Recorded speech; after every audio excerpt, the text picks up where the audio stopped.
कब आई ये मत पूछ, क्यों आई ये पूछ।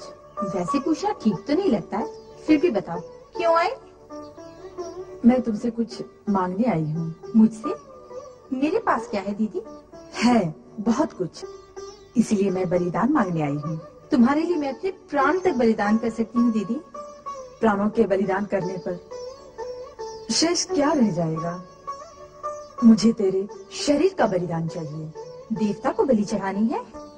देवता को नहीं, इस देवी को जो तेरे सामने खड़ी है।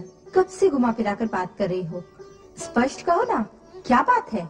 अपनी दीदी की सुख शांति के लिए अपने जीजाजी से विवाह करना होगा। उनके वंश की रक्षा करने के लिए अन्य कोई उपाय नहीं है।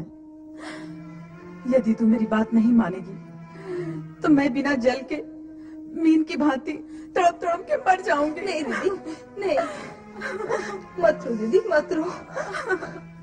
मैं अपनी दीदी की सुख शांति और प्रसन्नता के लिए दीदी की हर बात मानूंगी। घुष्मा,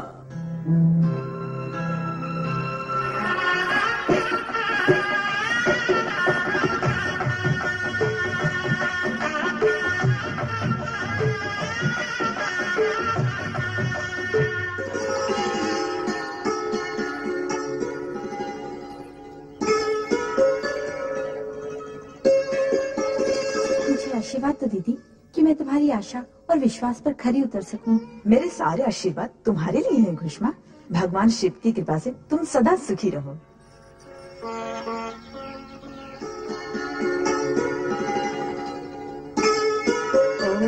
ओम नमः शिवाय, ओम नमः शिवाय, ओम नमः शिवाय।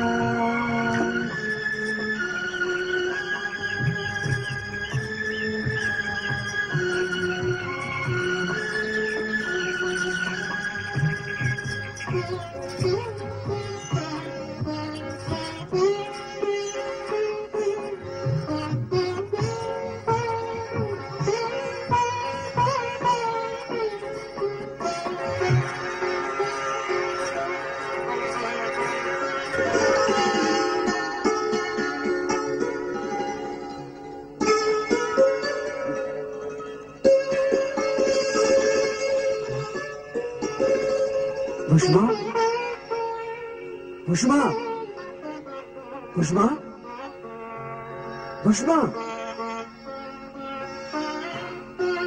न जाने कहाँ चली गई। घुष्मा, ओम नमः शिवाय, ओम नमः शिवाय, ओम नमः शिवाय, ओम नमः शिवाय, ओम नमः शिवाय, ओम नमः शिवाय। हे भोलेनाथ, यदि मैंने सच्चे मन से और समर्पित भाव से तुम्हारी पूजा अर्चना की हो तो मेरी दीदी और मेरे पति की कामना पूर्ण करो भगवान। मैं तुम्हारी शरण में आई हूँ और शरणागत की प्रार्थना तो तुम अवश्य सुनते हो। मुझे अपने लिए कुछ नहीं चाहिए, बस मेरे पति और मेरी दीदी सदा प्रसन्न रहे और उनकी इच्छा पूर्ण हो, इतना अवश्य करें प्रभु। घुष्मा, तुम्हें पत्नी रूप में पाकर मैं धन्य हो गया। अरे स्वामी, आप? हाँ घुष्मा, पहले मैं भयभीत था कि सुदेहा किस प्रकार निभा पाएगी तुमसे, किंतु तुम तो साक्षात देवी हो। तुम्हारी बात सुनकर मुझे विश्वास हो गया है कि मेरे परिवार का भविष्य उज्जवल है। अपने चरणों की दासी को इतना मान न दो स्वामी। तुम इस योग्य हो घुष्मा।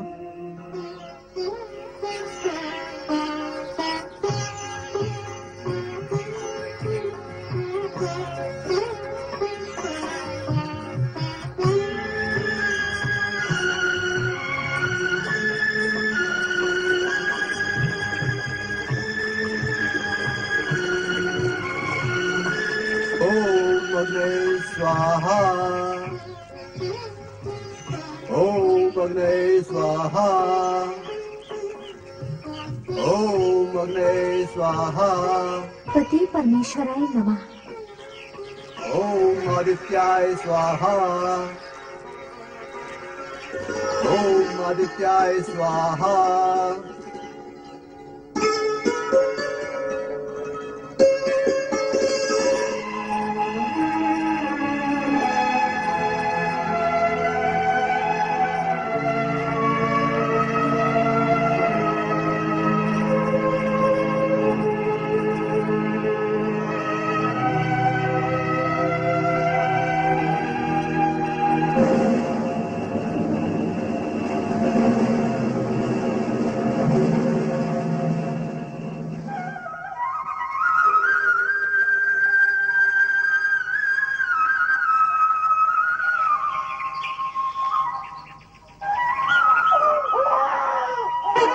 हे प्रभु, मुझे पुत्र रत्न की प्राप्ति हुई होगी या पुत्री रत्न की, प्रभु जो भी हो, मेरे वंश का भविष्य उज्जवल करने वाला हो।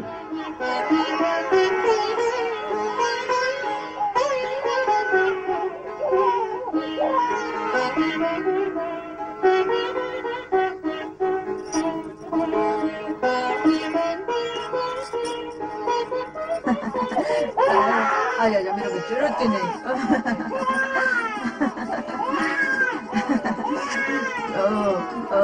मेरा कुलदीप, रोते नहीं, हंसते। रोते नहीं। पुत्र मेरा अपना।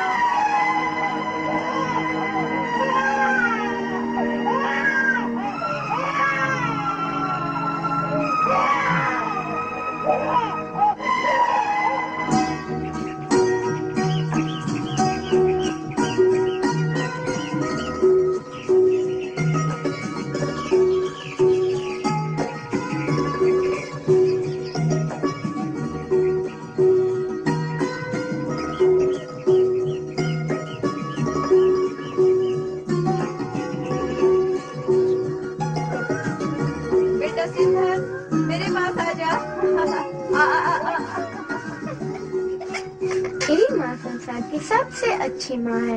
मैं अपनी माँ को बहुत प्यार करता हूँ। चित्तन, तेरी माँ भी तो तुझे बहुत दुलार करती है।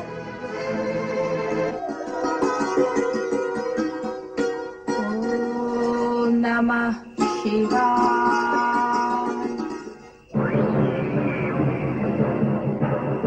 ओम नमः शिवाय।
क्या हो सुदेहा? शिवधर नहीं है। कहाँ जा सकता है शिवधन? अरे मुझसे पूछते हो कहाँ जा सकता है? खुद ढूंढो उसे। शिवधन न जाने कहाँ चला गया। मेरे बच्चे को ढूंढो। मैं देखता हूँ। शिवधन! शिवधन! शिवधन! ओम नमः शिवाय। ओम नमः शिवाय।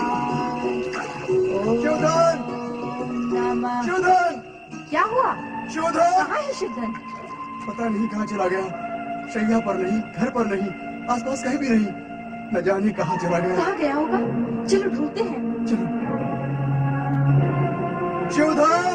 सुधर्मा और उसकी पत्नी घुष्मा ने अपने प्रिय और इकलौते पुत्र शिवधन को ढूंढने का अथक प्रयत्न किया, किंतु प्रयत्न पूर्णता तक पहुंचता भी कैसे और शिवधन मिलता भी कहां से।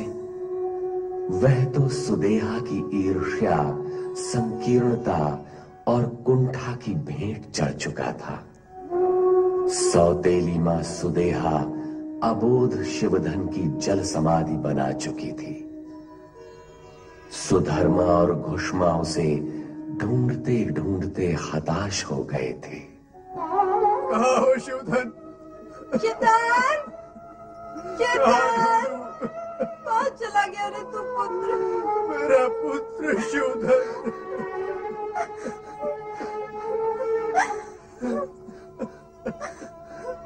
हे भोलेनाथ, यदि मुझे पुत्र के लिए इसी प्रकार तड़पाना ही था तो मुझे पुत्र दिया ही क्यों?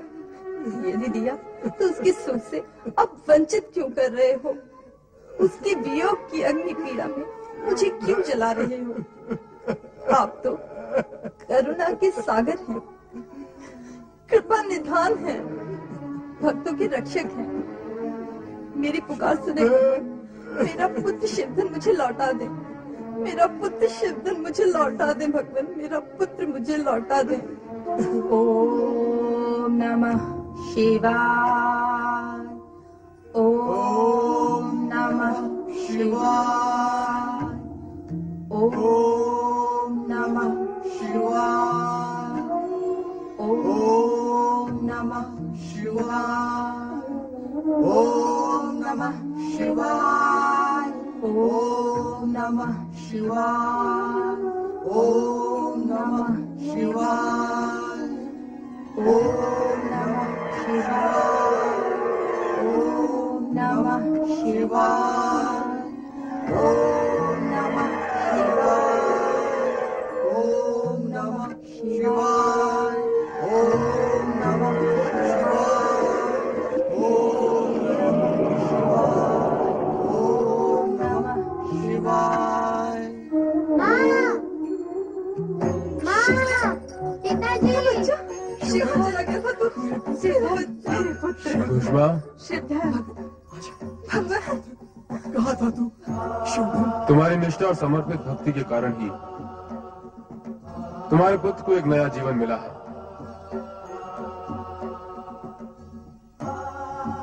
तुम्हारी बड़ी बहन सुदेहा ने ही सौत की ईर्ष्या के कारण तुम्हारे पुत्र शिवधन की हत्या करके जल में फेंक दिया था। ये दुष्टा इस अपराध के कारण दंड की पात्र है। मैं इसे दंड अवश्य दूंगा। ऐसा न करना भगवान, मेरी दीदी को क्षमा करना। मुझे भागन को क्षमा करें प्रभु, मेरी मति मारी गई थी।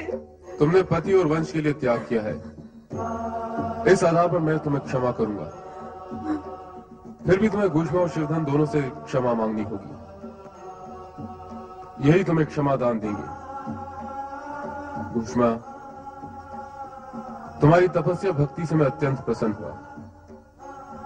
तुम वरदान के योग्य हो, कहो क्या वरदान चाहिए?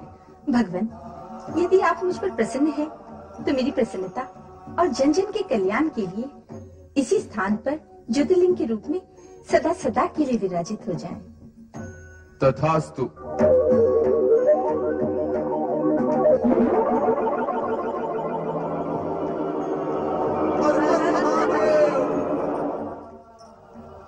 मैं यहाँ घुष्मेश्वर ज्योतिर्लिंग के नाम से जाना चाहूंगा, और जो भी भक्त भक्ति भावना से घुष्मेश्वर ज्योतिर्लिंग की आराधना करेगा उसके असाध्य रोगों का अंत होगा। मृत्यु तक पहुंचा व्यक्ति भी पुनः जीवन प्राप्त करेगा। कल्याण भव।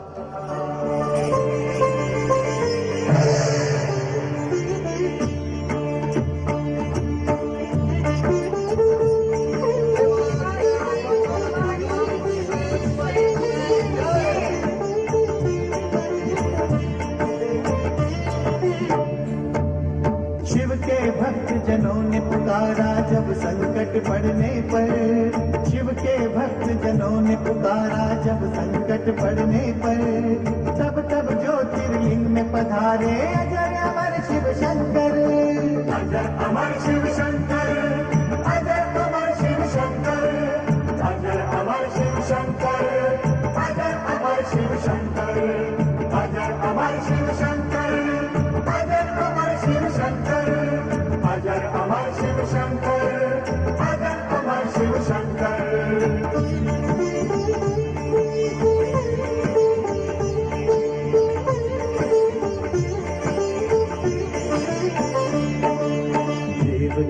पर्वत के निकट सुधर्मा ब्राह्मण रहते थे। पत्नी सुदैहा खुशमा के संग शिव की पूजा करते थे। नहीं सुदैहा केवल खुशमा शिव कृपा से माता जो बनी। निसंतान सुदैहा तड़पी डाल से उसकी भ्रुकुट तनी। खुशमा पुत्र की हत्या करके फेंका सरोवर में जाकर। खुशमा नाम से प्रकट हुए शिव जी बन के घुश्मेश्वर। की सुदैहा ने क्षमा याचना भोलेनाथ जी मुस्काए। घुश्मेश्वर लिंग को जो पूजे सुख समृद्धि पाए।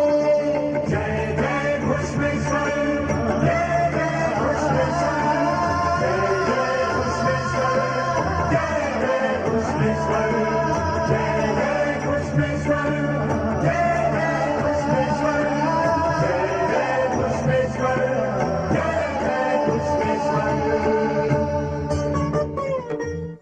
जिस प्रकार घुश्मा को शिव भक्ति के कारण मनवांछित फल प्राप्त हुआ, उसी प्रकार पार्वती के साथ सभी को शिव भक्ति व आराधना से मनवांछित फल की प्राप्ति होगी।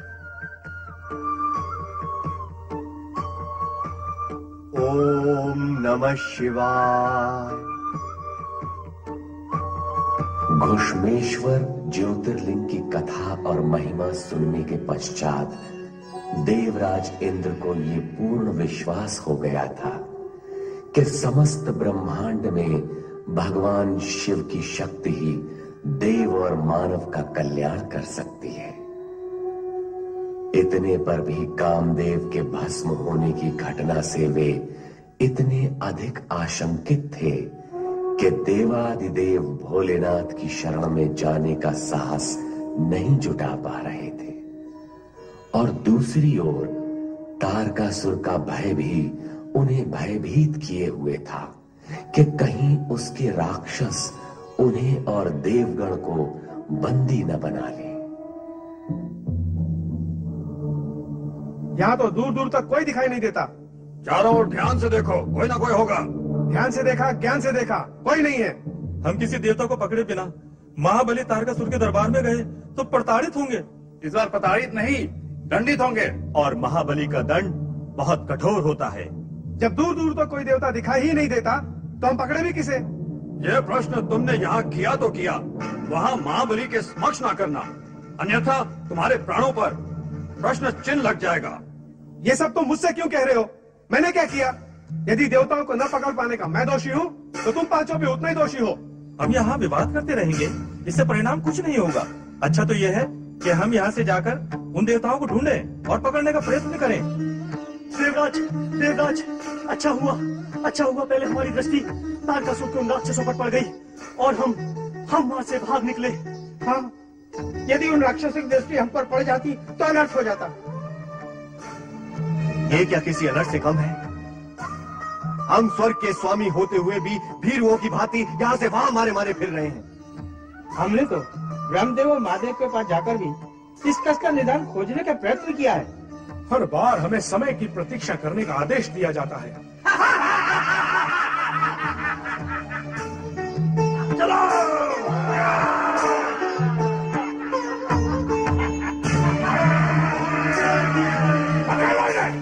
चलो!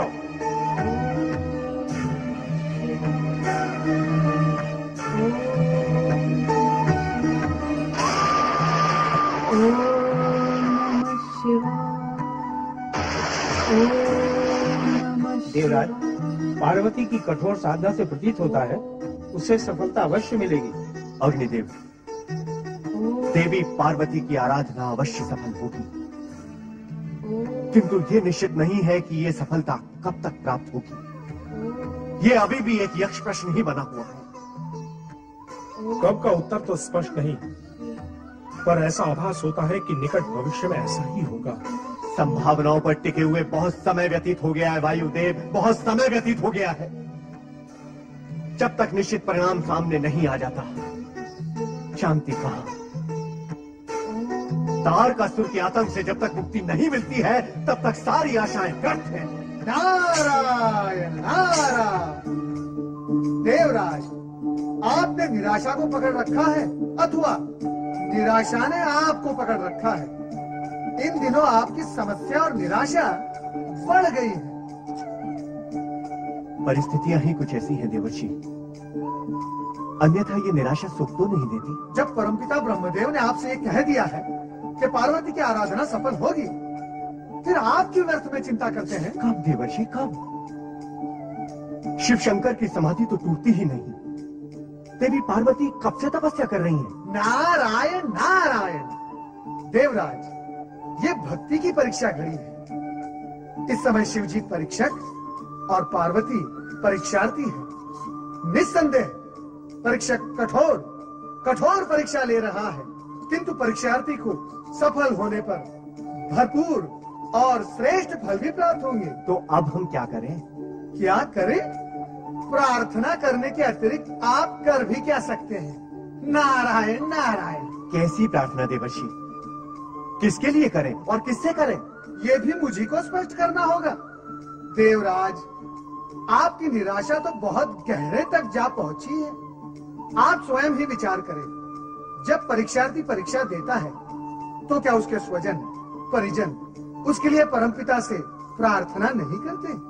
उसकी सफलता के लिए भगवान से विनय याचना नहीं करते? पार्वती की सफलता में ही हम सबका हित जुड़ा हुआ है, तो क्या हमें उसकी कठोर तपस्या की सफलता के लिए प्रार्थना नहीं करनी चाहिए?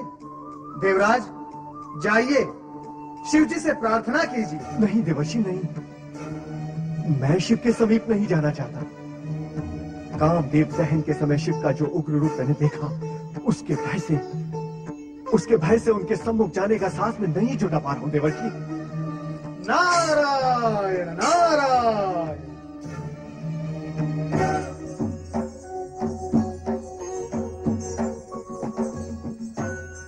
हे भोलेनाथ, कामदेव को भस्म करने के पश्चात आप तो गहन और दीर्घ समाधि में लीन हो गए, किंतु यह स्थान सर्वथा शून्य हो गया है। आपकी उग्रता देखकर देवराज इंद्र तथा अन्य देवगण यहाँ आने से भय खाते हैं। और तो और देवी पार्वती जो नित्य आपकी पूजा के लिए आती थी, वह अब नहीं आती।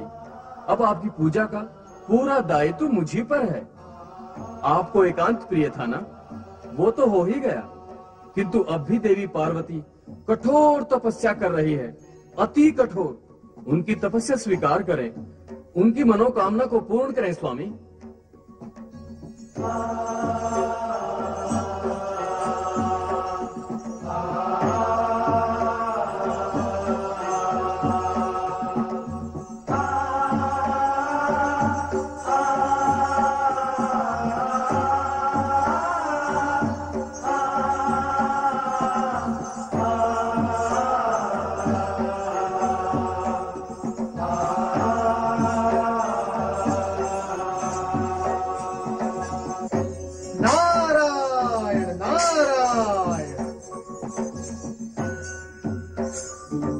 देव ऋषि, मेरा प्रणाम स्वीकार करें।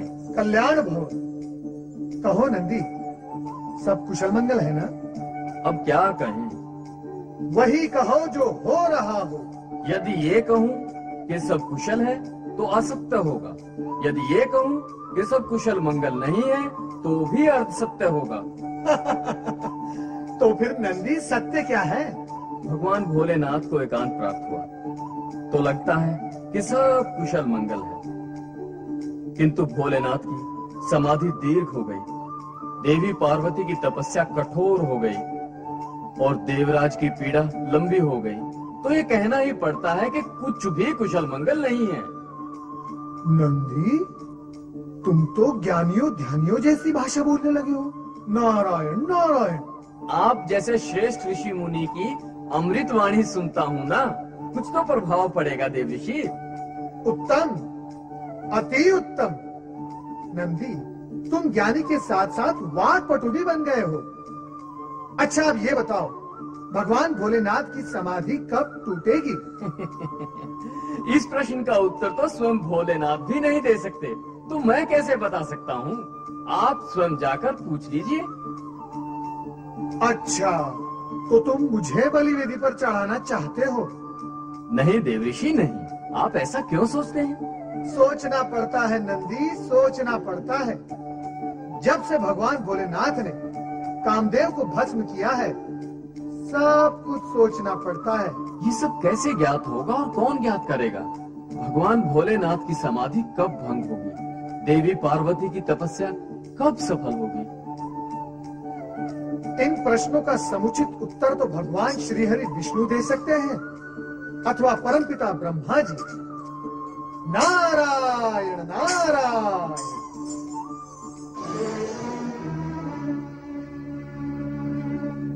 आश्चर्य, ब्रह्मलोक सूना पड़ा है। ब्रह्मा जी वहां वन प्रदेश में भी नहीं है, यहां भी नहीं है, तो फिर गए कहां होंगे? लगता है हमारे बार बार आकर रक्षा के लिए निवेदन करने से तंग होकर वे वन प्रदेश चले गए थे और अब हमसे तंग होकर वे अन्यत्र कहीं चले गए हैं। हमारी रक्षा के सारे मार्ग अवरुद्ध होते जा रहे हैं। क्या हम बार बार निराश ही होते रहेंगे? सोचना तो यह है देवगण कि क्या हमारे लिए आशा का कोई मार्ग शेष बचा है? हाँ, मेरा विचार है यदि ब्रह्मदेव वन प्रदेश में नहीं है तो यहीं कहीं होंगे। हमें पुकारना चाहिए। हे ब्रह्मा जी, हे परम पिता, हे सृजनहार, हे ब्रह्मा जी, हमें दर्शन दीजिए, हम पर अपनी कृपा कीजिए। कृपा कीजिए, कृपा कीजिए। ये हमारी प्रार्थना है ब्रह्मा जी, ये हमारी प्रार्थना है। देवराज, देवगण, अधीर न हो, धैर्य धारण करें। तारकासुर के राक्षस और उनके अत्याचार धैर्य का हरण करके ले गए हैं देवी सरस्वती। उस तारकासुर ने हमें स्वर्ग से निकाल दिया, फिर भी उसकी तृप्ति नहीं हुई। उसके उपरांत भी वो हमें पीड़ित करता है। क्या हमारे लिए ऐसा कोई सुरक्षित स्थान नहीं जहां हम निर्भय होकर रह सकें? तो आप सभी देवगण ब्रह्मा जी से क्या अपेक्षा करते हैं? हम ब्रह्मदेव से प्रार्थना करने आए हैं कि वे तारकासुर से हमारी रक्षा करें।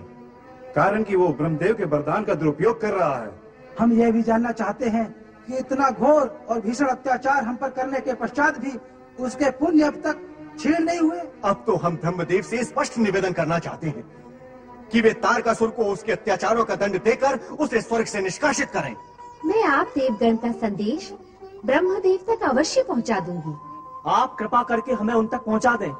हम स्वयं ही अपनी पीड़ा का उनसे निवेदन कर लेंगे। किंतु इस समय वे यहाँ नहीं हैं। देवी सरस्वती, कहाँ गए हैं वो? वे आवश्यक कार्य के लिए गए हैं। आप सभी धैर्य धारण करें, शीघ्र ही आपकी समस्याओं का निदान होगा। यदि बताने में आपको आपत्ति ना हो तो कृपया बताएं, ब्रह्मा जी कहाँ गए हैं? वे पार्वती के कठोर तप के विषय में सप्त ऋषियों से परामर्श करने नक्षत्र लोक में गए हैं। नक्षत्र लोक?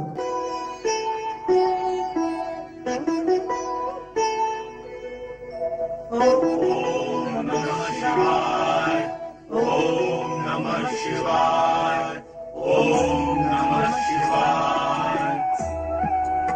सृष्टि रचयिता ब्रह्मदेवाय नमो नमः।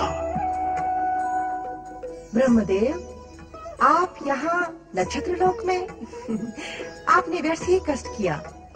यदि आप आज्ञा देते तो हम सब ब्रह्मलोक चले आते। नहीं, वहाँ नित्य इंद्र तथा अन्य देवतागण अपनी समस्या लेकर मेरे पास आते रहते हैं। जिस विषय पर मैं आप सभी लोगों से विचार विमर्श करना चाहता हूँ, वो वहाँ संभव नहीं हो सकता।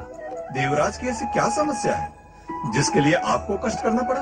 तारकासुर और उसके राक्षसों के भय से वे रक्षा की गुहार करते हुए ब्रह्मलोक में यदा कदा आते ही रहते हैं। किंतु ब्रह्मदेव, इंद्र और देवगण कब तक तारकासुर के राक्षसों के भय से भागते रहेंगे? इसीलिए यहाँ आया हूँ। इस विषय में हमारे लिए क्या आज्ञा है? आप लोगों को ये तो भली प्रकार विदित होगा कि हिमालय राज की पुत्री पार्वती का तप दिन प्रतिदिन उग्र होता जा रहा है। वो अपनी कठोर साधना से शिव को प्रसन्न करने का यत्न कर रही है। हाँ, इसकी चर्चा सर्वत्र ही है, किंतु हमें पार्वती के तप के संबंध में क्या करना है? आप सभी को शिवजी के पास जाना होगा, ये निवेदन करने के लिए कि वे पार्वती की आराधना और तपस्या को स्वीकार करके उसकी मनोकामना को पूर्ण करें। आपको उनसे ये अनुरोध भी करना होगा कि वे लोकहित में पार्वती को प्रसन्न करें।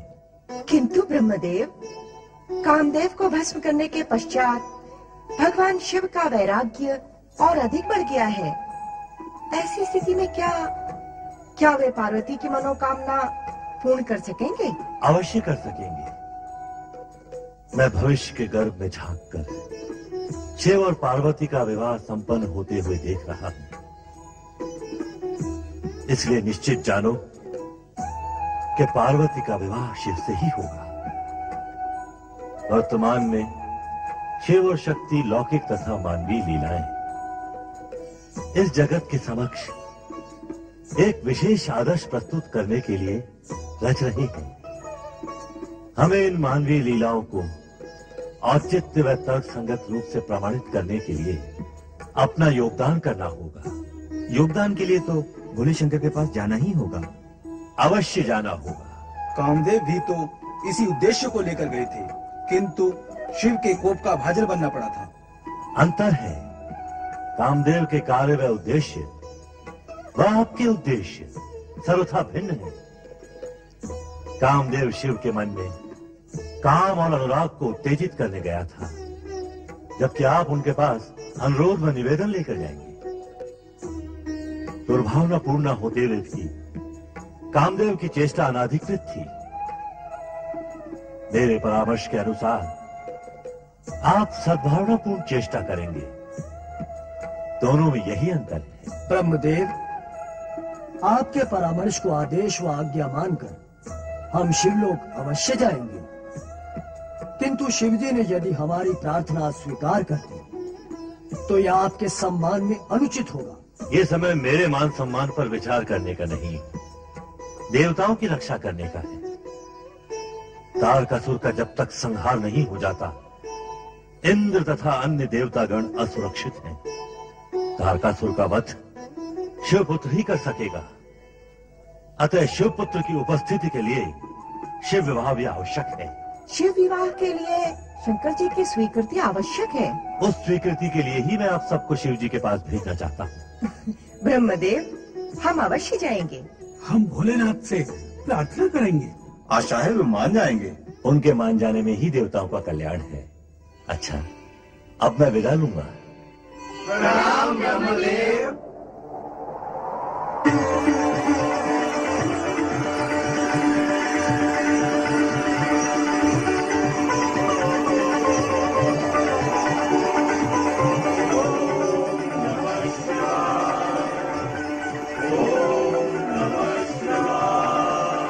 अब स्वर्गलोक जाकर देखना होगा कि अहंकारी तारकासुर के अत्याचारों ने अप्सराओं की क्या दशा की है।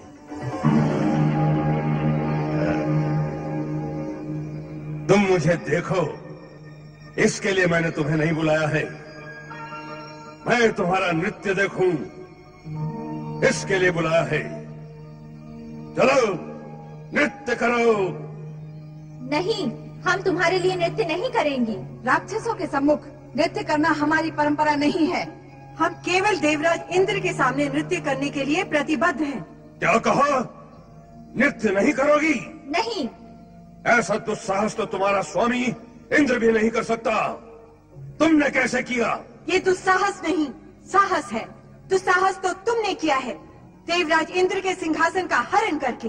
ले जाओ इन दुष्टाओं को जो हमारी आज्ञा मानने को तैयार नहीं है, और बांध दो इनको अग्निकुंड के चारों ओर, जिसके ताप से इनका सौंदर्य, इनका यौवन झुलस जाए। महाबली तारकासुर की जय। महाबली तारकासुर की जय। महाबली तारकासुर की जय। महाबली तारकासुर की जय। स्वर्ग विजेता महाबली तारकासुर की जय। ओ, देवताओं को पकड़कर लाए हो, पुरस्कार पाने योग्य कार्य किया है। देख लिया, पहले तुम पकड़ी गई, फिर एक एक करके देवता पकड़े जा रहे हैं। एक दिन तुम्हारा राजा इंद्र भी मेरी पकड़ में आएगा, और जिस दिन पकड़ा जाएगा मारा जाएगा। फिर सारा नाटक समाप्त।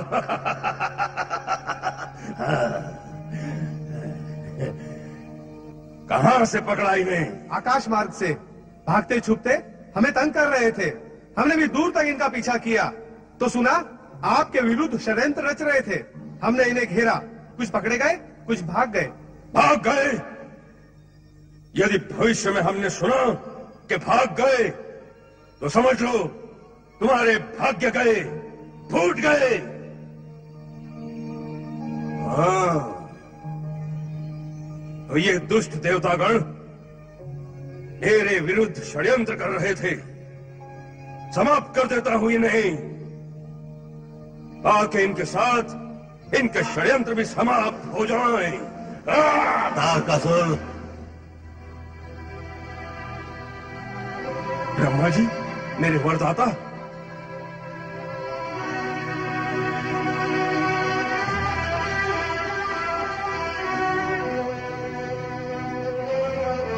सृष्टि सृजन करता ब्रह्मदेवाय नमो नमः। अपने वर देवता को अपने स्वर्ग में देखकर अति प्रसन्नता हुई। ये तुम्हारा स्वर्ग नहीं है तारकासुर, यहां तुमने बलपूर्वक अधिकार कर रखा है, इसलिए तुम्हें किसी को पीड़ित अथवा दंडित करने का कोई अधिकार नहीं है। परमपिता ब्रह्मा जी की जय, देवराज इंद्र की जय। वर देवता, मेरे स्वर्ग में किस प्रयोजन से पधारे हैं? पुनः तुमने इसे अपना स्वर्ग कहा, जबकि स्वर्ग देवताओं का है। इस समय मैं यहाँ का अधिपति हूँ। इंद्र में शक्ति होती तो वो यहाँ का अधिपति होता, परंतु मैंने उसे पराजित किया है। यही तुमने अनुचित किया है तारकासुर। इसमें अनुचित क्या है? जिसके पास शक्ति होती है उसके पास अधिकार होता है। शक्ति द्वारा अधिकार प्राप्त करने के इस कार्य के सिद्धांत के कारण ही जगत में अन्याय, हाहाकार, अनीति, हिंसा तथा अत्याचार होते हैं। तो आप ही बताइए ब्रह्मदेव, कौन सा ऐसा सिद्धांत है जिससे जगत में शांति, प्रेम और न्याय की स्थापना होती है? जिसके पास योग्यता एवं मानवीय भावनाएं हों, उसी के पास ही अधिकार होंगे। तभी इस जगत में शांति, प्रेम, नीति तथा न्याय की स्थापना होगी। ऐसा है नहीं और होने की संभावना भी नहीं है। इसलिए नहीं क्योंकि तुम जैसे तामसिक प्रवृत्ति के प्राणी भोग, अन्याय, अनीति, स्वार्थ और अधिकार लोलुपता के अंधकार में परहित और जनहित की सोच ही नहीं सकते। किंतु भविष्य में शांति नहीं होगी, ऐसा नहीं है। शांति होगी ही, इसका विश्वास किस आधार पर है आपको ब्रह्मदेव? मानवीय एवं दिव्य प्रवृत्ति व भावनाओं के आधार पर। किंतु तुम जैसे प्राणी परिणाम की चिंता न करके ही अन्याय व अत्याचार करते हैं। किंतु ऐसा समय भी आएगा जब प्रकृति के सत्य को स्वीकार कर लिया जाएगा। अच्छा, तो प्रकृति का भी कोई सत्य है तो हमें बताएं मेरे वरदाता, क्या है वो सत्य? ज्ञानी, तत्वदर्शी और दूरदर्शी तो इस सत्य को जानते और मानते हैं। अब तुम भी इसको सुन लो। अवश्य सुनाइए। प्रकृति मानवता और सात्विकता के विरुद्ध जो हिंसा, अन्याय, अत्याचार तथा पापकर्म करता है, उसके अंत में दुर्दशा होती है और भयंकर परिणाम भुगतने पड़ते हैं। यही है वो सरल सत्य जिसे जानकर व मानकर दूरदर्शी जन अपकर्म से बचकर भयंकर परिणामों से बचते हैं। भविष्य में इसी सत्य को अपनाकर जगत के प्राणी शांति स्थापित कर सकेंगे। ब्रह्मदेव, आप भी स्वप्न देखते हैं? दिवा स्वप्न, दिन के स्वप्न।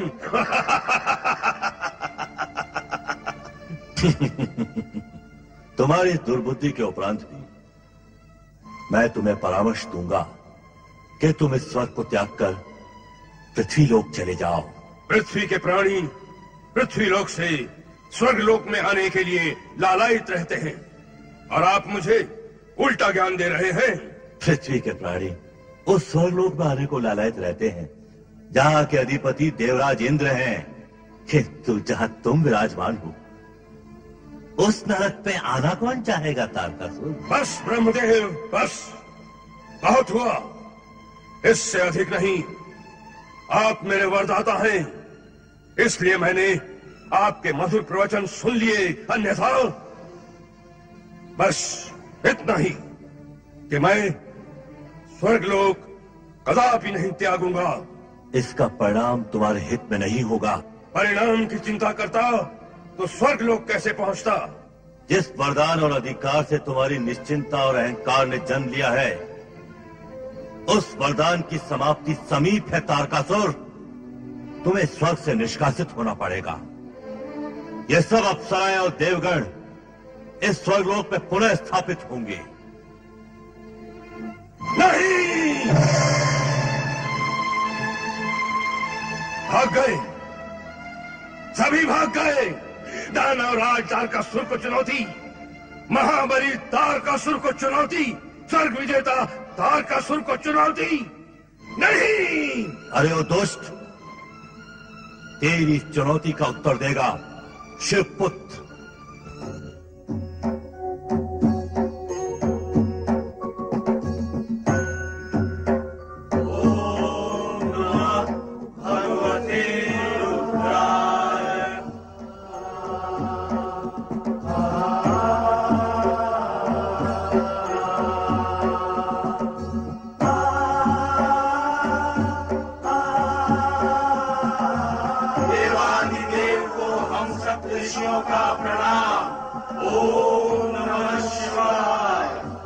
शुभम स्वागतम। ब्रह्मदेव ने हमारे अंतर मन की प्रेरणा से प्रेरित होकर आप सबको हमारे पास आने का अनुरोध किया है। भोलेनाथ, आप तो त्रिकालदर्शी हैं, आपकी लीला अगम्य है। मैं मानता हूं कि पार्वती के प्रति अनुराग एवं करुणा के कारण आपने ब्रह्मा जी को प्रेरित करके हमें बुलाया। मैं आपकी इस अनुकंपा और अनुग्रह के लिए कृतज्ञ हूँ। महर्षि वशिष्ठ, आपको भ्रम हुआ है। हमने पार्वती की तपस्या से प्रसन्न होकर आपको यहाँ नहीं बुलाया है। सत्य तो यह है कि उससे असंतुष्ट होकर आपको यहाँ बुलाया है। क्या असंतुष्ट होकर भोलेनाथ?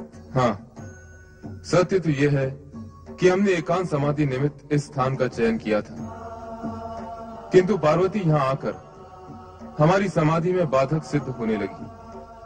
अब ऐसी स्थिति में उसे कौन समझाए? इस कार्य के लिए आप सबसे अधिक उपयुक्त अन्य कौन हो सकता है?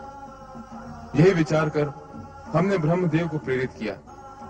अब आपको प्रेरित करते हैं कि जाकर पार्वती को समझाएं कि वो तपस्या करके निरर्थक प्रयत्न न करे। उसे कुछ भी प्राप्त होने वाला नहीं है। उसका हित इसी में है कि वो राजमहल लौट जाए और योग्य वर का वर्ण कर अपने जीवन का मार्ग प्रशस्त करे। उसे तपस्या से विचलित करने के लिए यदि उसके सम्मुख आप सबको हमारी निंदा भी करनी पड़े तो अवश्य करें। हम इसकी अनुमति देते हैं। बस किसी भी प्रकार उसे तप का त्याग करने पर विवश करें।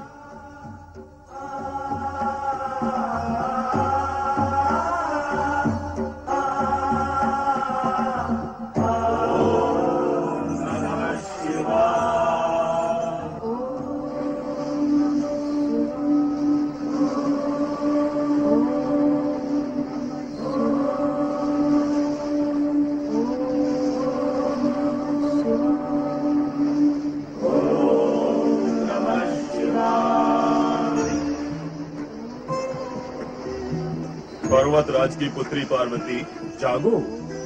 मुनिराज की पुत्री गिरिजा, जागो।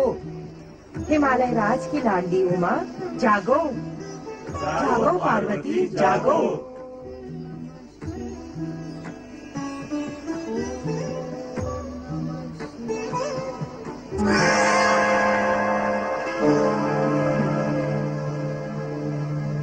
पुत्री पार्वती, मैं अरुंधति और सप्तऋषिगण तुमसे कुछ चर्चा करना चाहते हैं।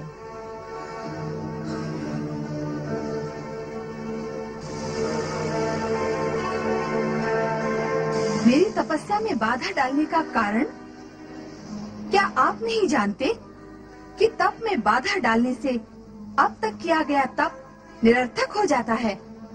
मेरी तपस्या में बाधा डालकर उसे निरर्थक करने का अधिकार आपको किसने दिया? हम सब तुम्हारे हित में तुमसे कुछ कहने आए हैं। हमारी बात सुनकर तुम्हारा हित ही होगा। अपना हित अहित मैं भली भांति जानती हूँ। आप तनिक कृपा कर यहाँ से जाएं और मुझे तप करने दें। हम तो यहाँ से चले ही जाएंगे, किंतु तुम्हें स्पष्ट करना हम आवश्यक समझते हैं कि जिस शमशान वासी और भभूतधारी को तुम प्रसन्न करने का प्रयत्न कर रही हो, वो तुमसे प्रसन्न कभी नहीं होंगे। इससे आपको क्या कष्ट होगा? कष्ट हमें नहीं, कष्ट तुम्हें ही होगा, जिसके गले में, बाहों में, अगल बगल में सर्पों का वास हो। वहाँ तुम्हें कष्ट नहीं तो क्या सुख प्राप्त होगा?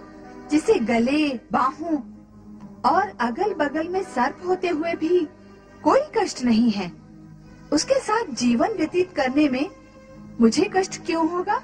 अवश्य होगा। शिव तो भांग धतूरा पीकर सर्प के विष को झेल लेते हैं। क्या तुम भी ऐसा कर सकोगी? तनिक विचार करो, कहाँ तुम कोमल तन और मन वाली राजकुमारी राजमहल के राजसी ठाट बाट में पली हुई, और कहाँ वो भूतनाथ अशुभ वेशधारी अघोरी। बस बस, अब शिव निंदा नहीं सुन पाऊंगी। आप सभी यहाँ से चले जाइए, अन्यथा मैं चली जाऊंगी।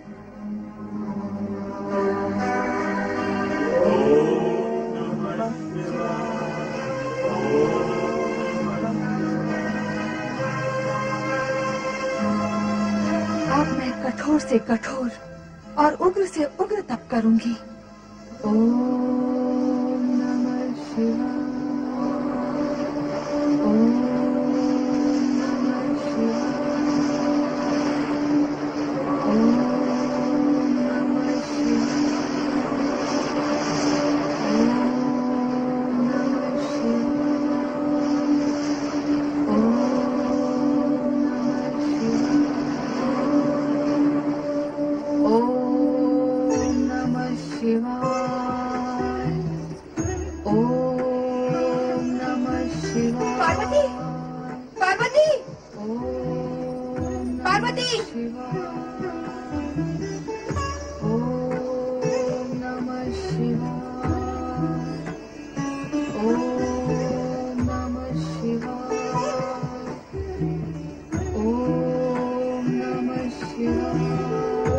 पार्वती, पार्वती, पार्वती, पार्वती, पार्वती, पार्वती, पार्वती। अरे माई, क्या हुआ?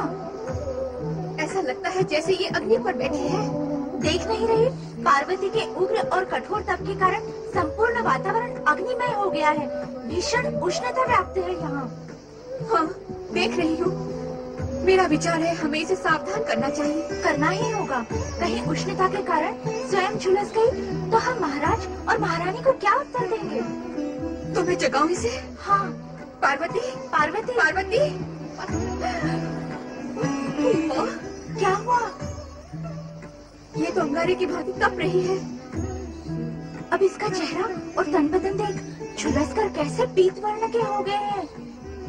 जया, मेरा मन तो आशंकित हो रहा है। मैं देखती हूँ। पार्वती, पार्वती। कोई माँ, क्या हुआ? ये बोल नहीं रही है। ओम नमः शिवाय का मंत्र इसके स्वर में मुझे सुनाई दे रहा है। जया, हमें चलकर महाराज और महारानी को सूचित कर देना चाहिए। मेरी बच्ची, मेरी पुत्री पार्वती,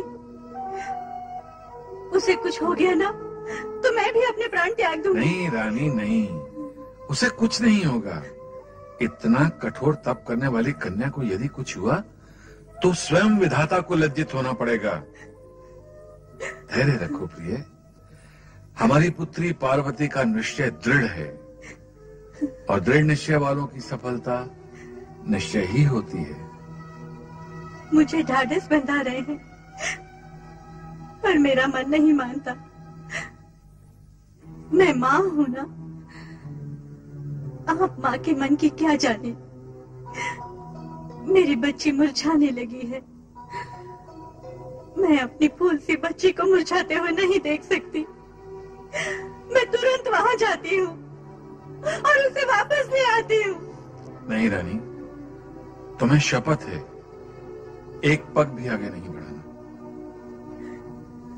पार्वती की शिव आराधना में बाधा डालने का पाप नहीं करना मैना, पाप नहीं करना रानी। माँ, आप रो क्यों रही है माँ? पुतली के वियोग में माँ का मन है ना, ऐसा होता है, परंतुतः सब मंगलमय ही होगा। आओ।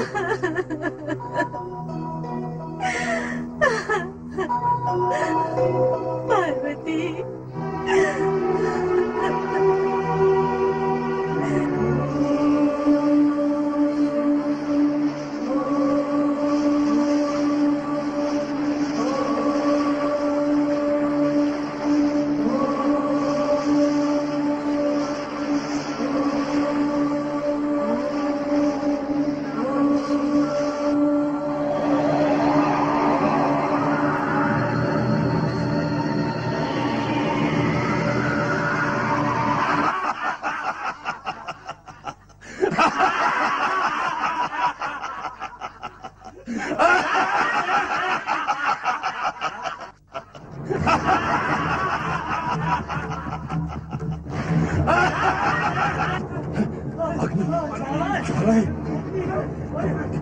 सेनापति, ये कैसी ज्वालाएं हैं?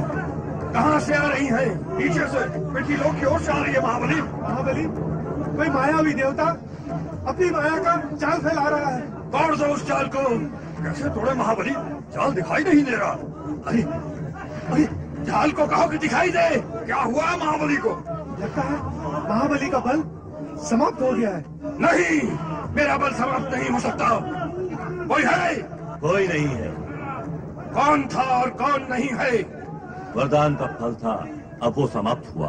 नहीं, मेरा बल समाप्त नहीं हो सकता। और तुम कौन हो? वही जिसने तुम्हें वरदान दिया था। मेरे वरदान का बल अब समाप्त हो गया, कारण कि तेरे तप और पुण्य का प्रभाव समाप्त हो चुका है। अब तेरा हित इसी में है तारकासुर कि तू स्वर्ग त्याग दे। तारकासुर, तुझे अंतिम चेतावनी दी जाती है कि स्वर्ग से चला जा स्वर्ग से। जाओ, सब लोग यहाँ से जाओ। ये स्वर्ग लोग छोड़ दो। मैं भी जाता हूँ, तुम भी जाओ, अपने राज्य में चले जाओ। जाओ।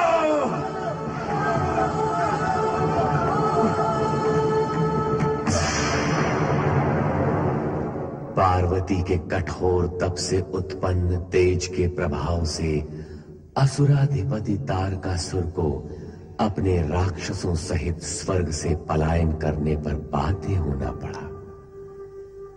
पंचाक्षरी मंत्र ओम नमः शिवाय के दिव्य प्रभाव से स्वर्गलोक में दिव्य शांति व अनुकूल वातावरण का निर्माण हुआ।